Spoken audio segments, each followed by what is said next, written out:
¿Qué es la meditación? Por Thomas Watson. Ante la pregunta de ¿qué es la meditación?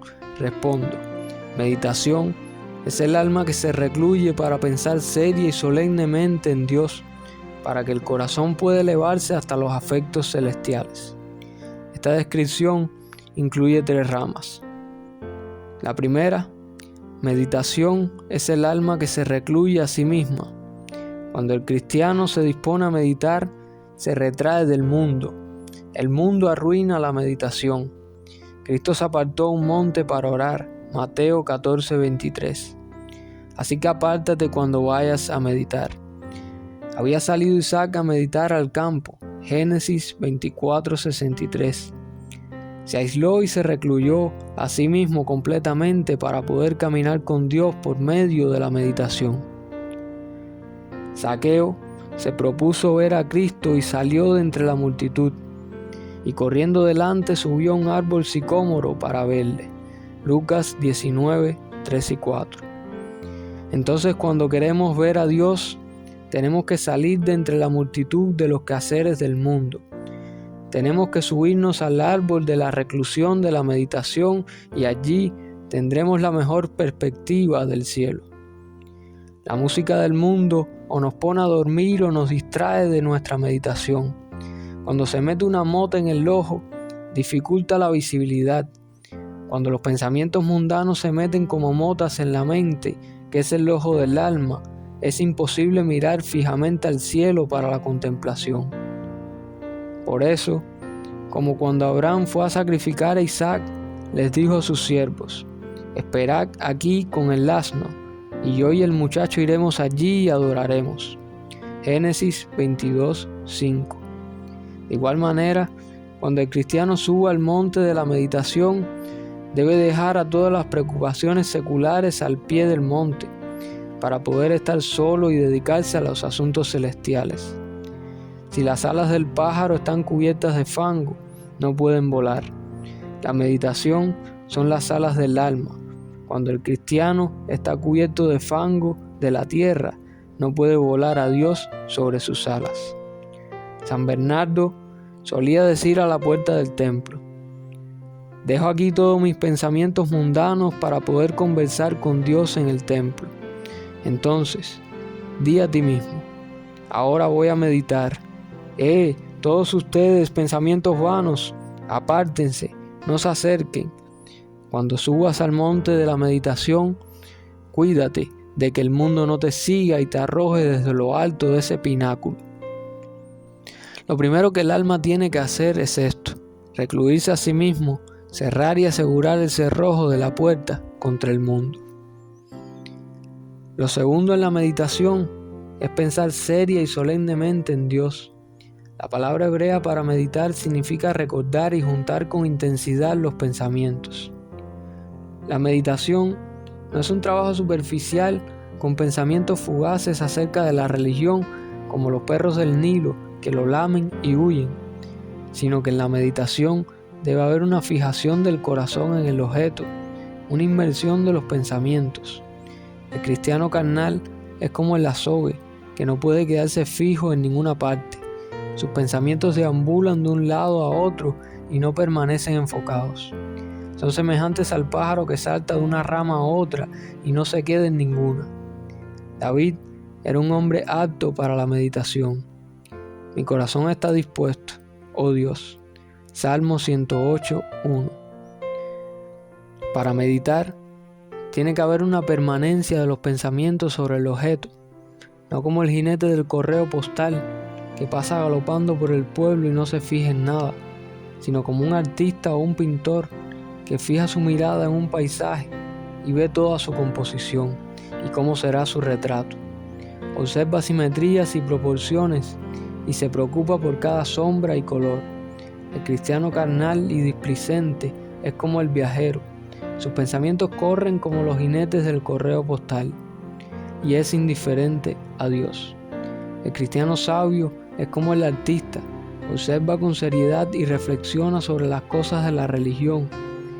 Pero María guardaba todas estas cosas, meditándolas en su corazón.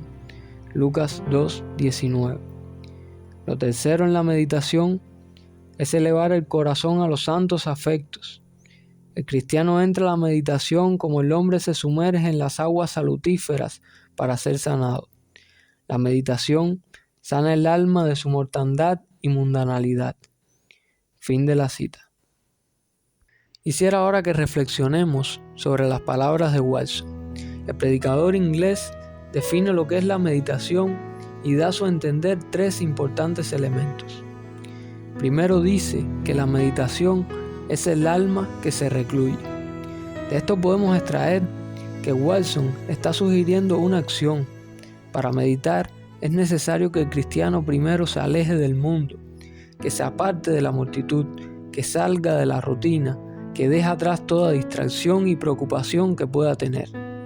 Lo primero que debe procurar un cristiano que quiera meditar es buscar un lugar adecuado donde pueda estar a solas con Dios. El autor nos pone ejemplos de cómo Isaac, cuando quería meditar, salía al campo, o cómo Jesús mismo se apartaba a un monte para estar solo. Hermanos, Cristo nos enseña que estando en la condición de hombres y en medio de este mundo, debemos buscar un lugar apartado para meditar y tener comunión con el Padre. Esto, hermanos, lo debemos procurar.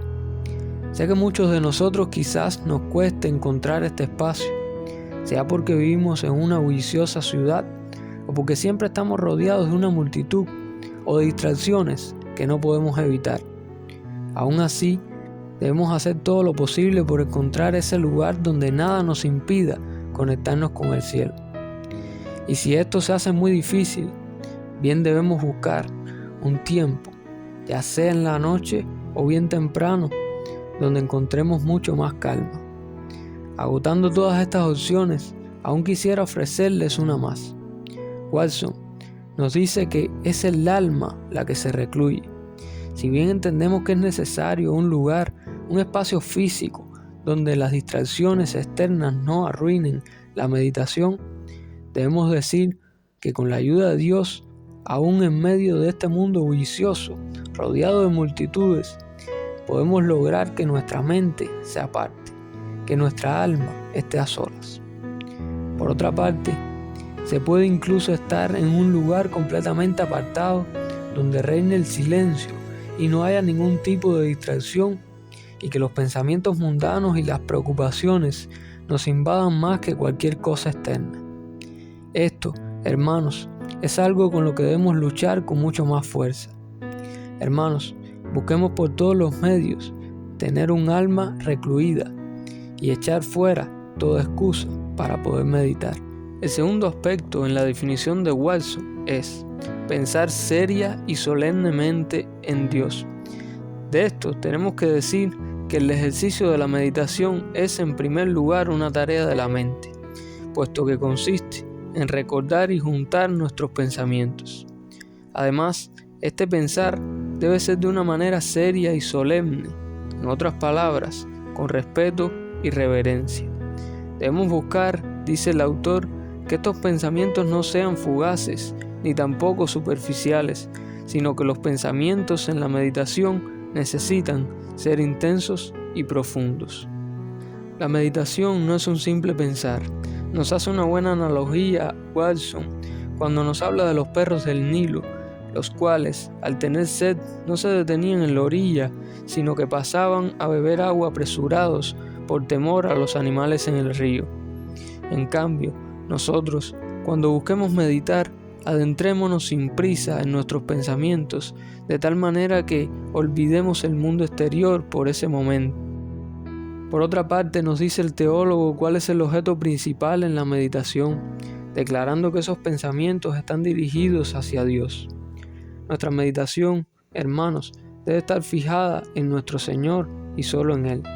Pero muchas veces, cuán fácil nos es que nuestros pensamientos se desvíen hacia otros objetos.